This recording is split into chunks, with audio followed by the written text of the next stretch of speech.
He suffered a terrible heart attack, was brought into the emergency room, very unstable, blood pressure low, almost unconscious. They couldn't stabilize him down there, and they know something needed to be done drastically. Medication didn't help. So they called me up and said if we can put him into the operating room and be able to open up the artery with a catheter.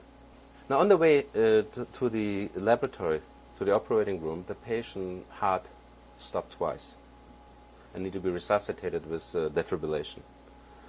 And he was unconscious, blood pressure was low, was on full life support, and we got him into the lab. We found out that one of his major three arteries, which supplied about two-thirds of his heart, was completely blocked. He tried to open up, it closed. Open up, it closed. So we worked on it for 15, 20 minutes to no avail. Patient's situation deteriorated further. At one point we exhausted every single possibility we had.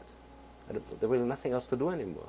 And we're looking around, and we realized that the game was over, that the patient was going to die if he didn't do something drastic. At that time I remembered. And at that time I have to say I was still a skeptic. I didn't really completely buy into it. But I remembered Zohar, I remembered the power of healing, and I remembered those meditations.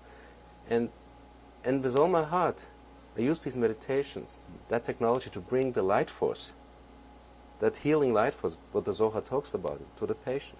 So I was standing there meditating, and it took about a little bit of a while, and I think they had to kind of kick me out of my trance and said, what are you going to do now? So let's go back in. As soon as we went back into the artery, without even doing much, it just opened up in a way that the blood flow was totally restored. The patient woke up. The nurse next to me screamed out loud, resurrection of the dead. I have to tell you, that patient walked out of the hospital 2 days later without any sign of a heart attack.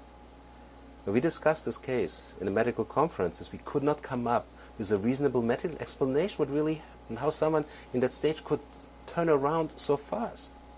And it was mind-blowing, and it was amazing.